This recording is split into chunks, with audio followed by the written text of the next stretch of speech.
Tu as tout fait. À la croix, Seigneur, il y a eu cet échange entre toi et nous. Tu as pris notre place et nous avons pris la tienne. Seigneur, tu nous as donné la victoire parce que après avoir mis Satan en déroute, Seigneur, tu en es sorti vainqueur et tu nous as donné ce pouvoir de marcher sur les œuvres de l'ennemi. Nous te bénissons parce que, Seigneur, nous ne marchons pas comme des enfants orphelins. Nous marchons comme des enfants, Seigneur, qui ont un Père et un Père très puissant. Que ton nom soit élevé au nom puissant de Jésus. Amen. Amen. Oh, ce matin, j'étais dans la... J'étais bien aimé, je veux dire quoi? Ceux qui me connaissent savent que ma seule prière, c'est Seigneur, que je ne parle jamais de ta part à un moment où ce n'est pas ta volonté. Vous vous souvenez, j'ai toujours dit ça, n'est-ce pas?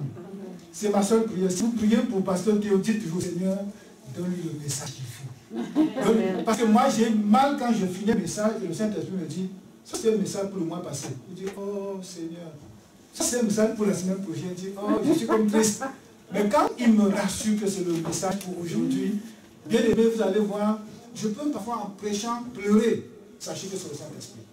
Il y a des fois où je dois être dans la joie. Sachez aussi que c'est le Saint-Esprit. Ce matin, je peux dire, je suis dans la joie. La joie de savoir que le message a été donné avant. Le message a été donné. Quand le pasteur il parle de repentance, il dit, waouh! La sœur dit, à partir de ce chant, j'ai écouté le Saint-Esprit. Alléluia! Alléluia! Amen! Soyez contents ce matin, bien aimés. Je ne savais pas comment commencer ce message, dans les pleurs ou dans les rires. Mais voyez que, parlant de la repentance ce matin, je veux le dire avec joie, parce que je sais que le Seigneur a préparé ce message pour vous ce matin. Amen. Quand je dis vous, ça doit être pour toi qui es assis là maintenant, ça doit être pour celui qui va écouter sur le net. Amen. Amen. Le thème de l'année, c'est une année de totale soumission. Vous allez dire, mais pasteur, tu as enlevé le mot le plus important. Soumission à qui? Jésus-Christ. À Jésus-Christ. Oui, je l'ai omis exprès. Ce n'est pas un autre thème de l'année, non, c'est le même thème. Parce que durant l'année, je vais parler de la soumission à Jésus-Christ, je vais parler de la soumission au Saint-Esprit, je vais parler de la soumission à Dieu le Père, je vais parler de la soumission à la parole de Dieu. Donc je préfère dire ce matin une totale soumission. Parce que l'accent sera mis sur total. Et le mot soumission, ça m'a fait rire parce que je me dis, Seigneur, comment comprendre la soumission et surtout comment la porter? Dans un monde où personne ne veut se soumettre. Dans un monde où quand tu parles de soumission, même l'enfant te dit, papa, j'ai le droit. Personne ne veut plus se soumettre. Et je me disais, Seigneur, est-ce que c'est un thème provocateur que tu nous as donné? Est-ce que tu veux nous provoquer, Seigneur? Et puis il me disait, non, non, non, non, non. La soumission, ce n'est pas une mauvaise chose. C'est parce que les hommes ont déformé que c'est devenu autre chose. En réalité, c'était bien. C'est devenu mon enfant. C'est normal que vous marchiez à ma suite, n'est-ce pas? Oui, Seigneur. Il dit, mais les gens vont comprendre. Seulement, ma prière, c'est de ne pas être sévère dans mon langage. C'est tout. Tout simplement ne pas être sévère. Parce que quand tu demandes la soumission à quelqu'un, il faut faire très attention. Parce qu'en parlant, si tu parles très fort, il va plutôt se braquer. Parce que c'est un mot qui élève tout le monde. Parce que parfois, quand le Seigneur nous dit aussi à nous-mêmes, des fois, parfois, ça vient nous chercher, on a tendance à se braquer. Il en est de même pour les hommes aussi. Une totale soumission, ou encore une année de soumission à Jésus-Christ. Quand nous venons à Jésus, chacun peut dire, mais oui, je suis soumis. Je lis la parole, je suis soumis. C'est normal, je suis soumis. Mais quand vient le temps où le Saint-Esprit te rappelle que ici tu n'es pas soumis, c'est une douleur, bien aimé. Et l'objectif pour nous, c'est parce que parfois quand on va dire soumission, on va voir un peu comme une télécommande. Quand tu appuies la télécommande, ça quitte de 1 à 2, je parle de la télévision.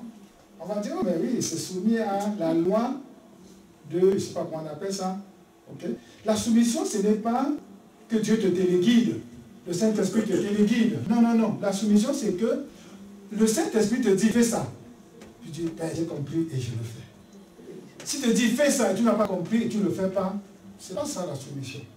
La soumission commence quand tu es conscient que tu fais ce que le Père a dit. Quand tu n'en es pas conscient, ce n'est pas grave.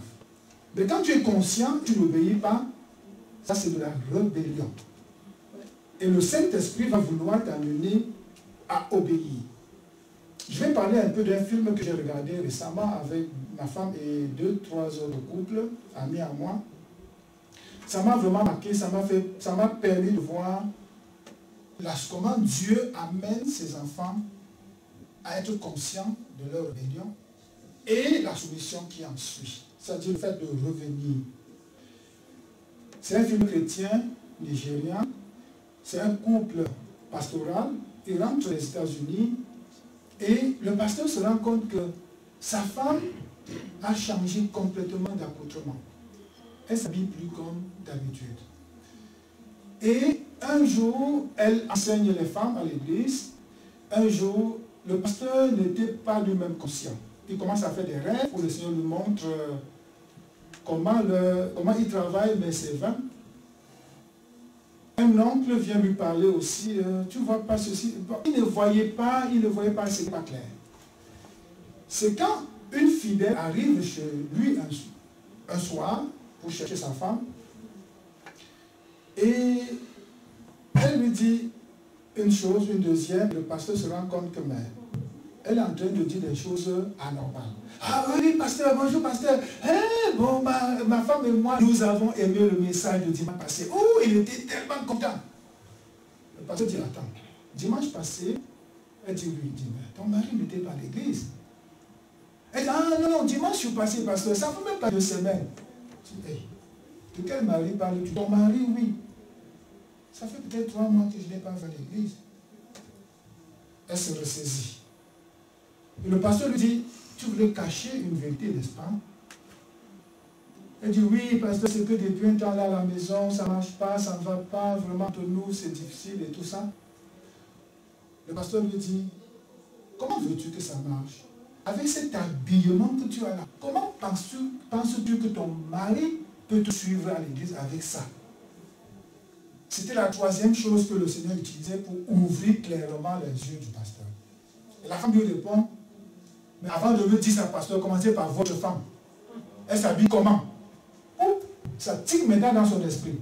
Il lit cette phrase, il ajoute à cette phrase, il lit, il fait le lien avec les visions, avec les conseils de l'oncle, avec tout ce qu'il a souvent lui-même observé. Et il dit, oh, le Seigneur est en train de... Entre-temps, la femme sort en courant, en s'énervant, et sa femme descend les escaliers, elle était cachée quelque part, elle écoutait l'entretien de son mari et sa fidèle, et la fidèle de l'église. Elle descend, elle dit, tu vois, tu viens de chasser notre soeur telle. Tu l'as chassée, c'est comme ça que tu es. Moi je bâtis et toi tu détruis. Avec un rythme, je parle même assez bien. Là le film c'est vraiment comme l'homme est assis et elle est debout. Elle est encore habillée, comme vous connaissez la mode, hein, sexy là. C'est comme ça que moi je bâtis et toi tu détruis. D'ailleurs, Seigneur, elle se met à prier. Écoutez bien, je parle de ça pour introduire le message de la repentance. Seigneur, d'ailleurs tu sais combien moi je bâtis. Seigneur, tu sais combien on était peu nombreux à l'église. Mais à partir, Seigneur, de mes efforts, l'église est aujourd'hui pleine. Cet homme-ci, écoutez dans sa prière, cet homme-ci ne fait que détruire. Seigneur, mais tu connais mon père, tu sais que je prie comme ça. L'homme est là, assis, tout calme. C'est un pasteur que j'aime beaucoup parce qu'il a été calme dès le début. Il n'a pas été le genre. Il est là, il a comme ça. Elle finit sa prière, elle dit, et c'est en anglais, hein, donc mon anglais n'est même pas bon, mais j'ai compris. Elle dit, tu sais, c'est comme ça, tu vas rendre compte à Dieu. C'est comme ça, tu vois. Pourquoi tout ceci, bien aimé? C'est pour nous dire, quand Dieu veut nous ramener à la repentance, parfois c'est difficile. La femme est convaincue que, avec son habillement, elle attire, effectivement, elle attirait. Parce que ça s'habille comme les gens aiment. Donc elle dit, venez à Jésus, on voit son habillement, tout le monde aime ça, elle arrive à l'église, réunion des femmes, on a parlé de réunion des femmes tout à l'heure, elle arrive, elle enseigne la parole de Dieu, et puis les gens aiment ça, aiment les foulards, elle fait les traites. Vraiment, je vous dis là, l'église pouvait être pleine. Mais au moment où le Saint-Esprit a mis la main, le doigt sur le nœud du problème, cette femme a commencé à créer des problèmes. Et l'homme a commencer à voir son comportement, ce n'est pas seulement l'habillement extérieur. Parce que pour elle, elle disait, Dieu m'a sauvé, m'a rendu libre, je suis libre, Dieu ne regarde qu'à mon cœur et non pas à mon accoutrement. Or, Dieu voulait qu'elle se repente et qu'elle vienne. Pour rendre l'histoire courte, pour finir, elle a compris. L'homme est entré dans la prière orientée, Seigneur, transforme ma femme, Seigneur, fais la voix. Et parfois, même à manger à table à deux, c'était difficile. Elle dit, non, écoute, j'ai fini de préparer, moi je sors, je m'en vais à tel endroit, c'était vraiment ça. Et l'homme mange seul et prie.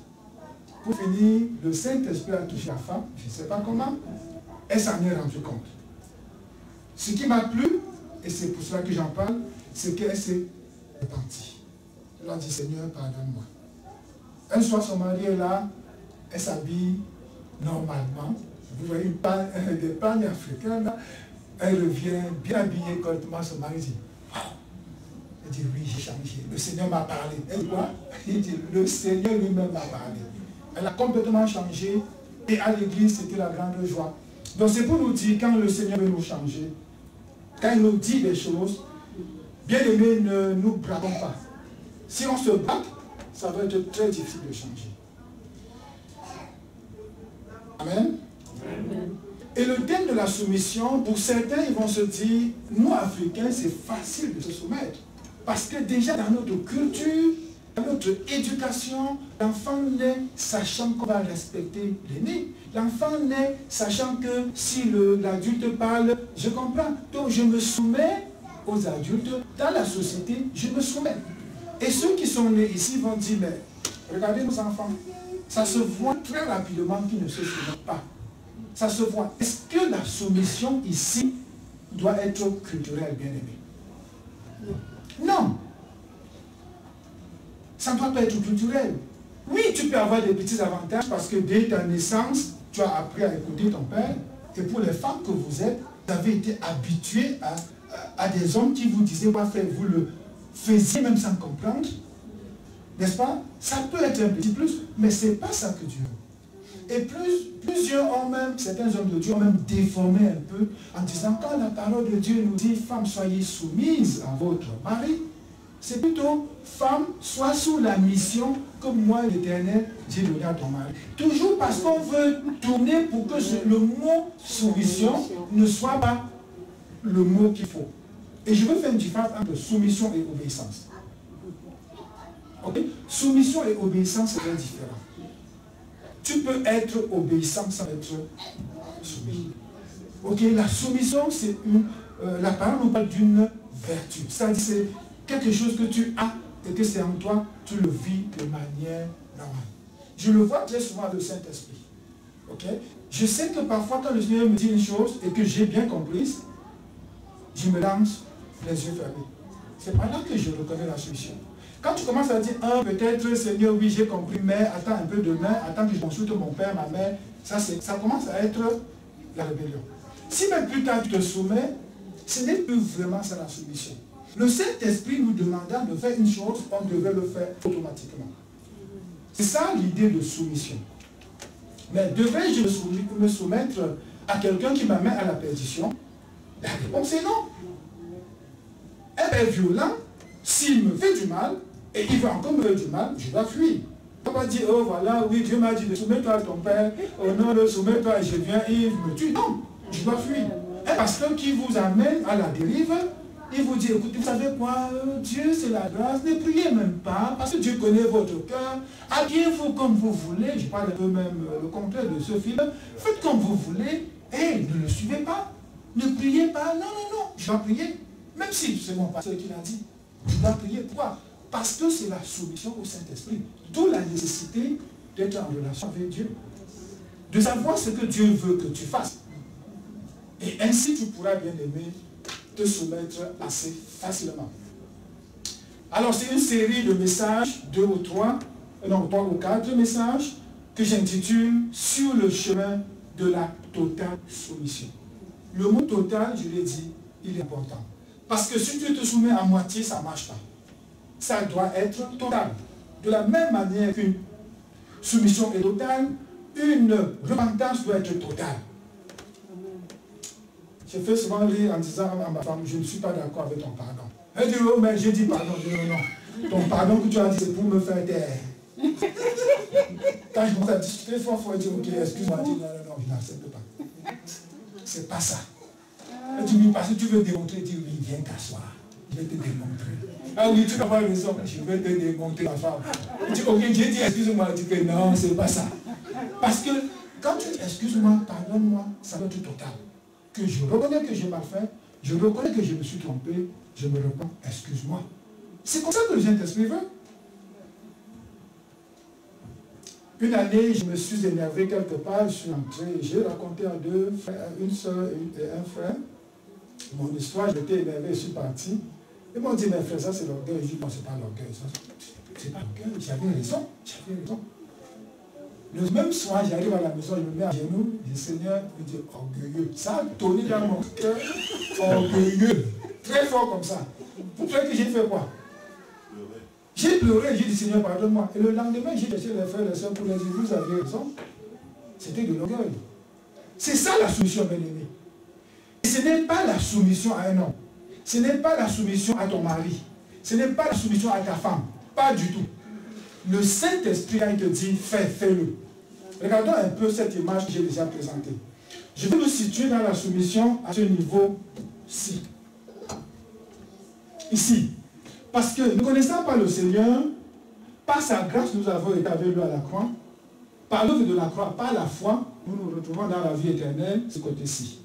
Ça, c'est juste une matérialisation. Parce qu'en réalité, c'est dans le même monde qu'on est. Tu ne peux pas faire la part des choses quand tu quittes de là, ici. Donc, étant encore dans ce monde, aujourd'hui, Dieu va nous parler d'une totale repentance, en nous faisant voir qu'il a tracé un chemin pour toi, un chemin pour la vie éternelle. Sur ce chemin, tu dois être. Et si tu sors de ce chemin-ci, c'est matérialisé en blanc là, si tu sors de ce chemin, bien aimé, Dieu va vouloir te ramener. Dieu va vouloir te ramener.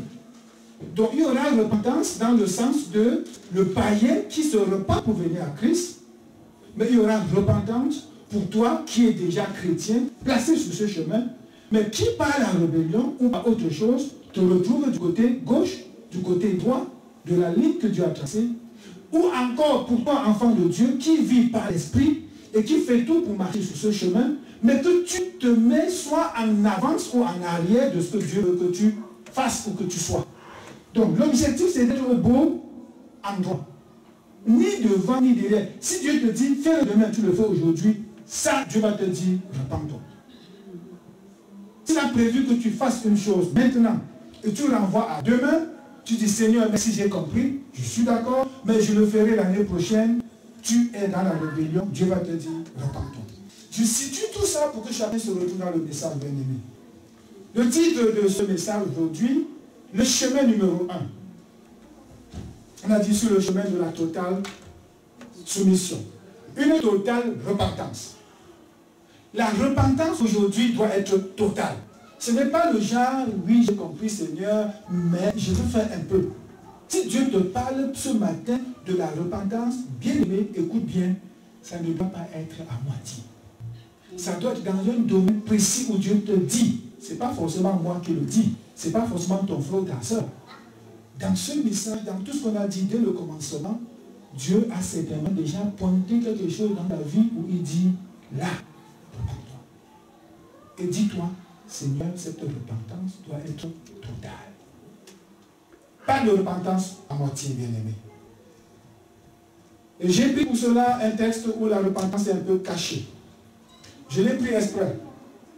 Pour que pendant que tu écoutes le message, tu dis, mais où est la repentance dans ça?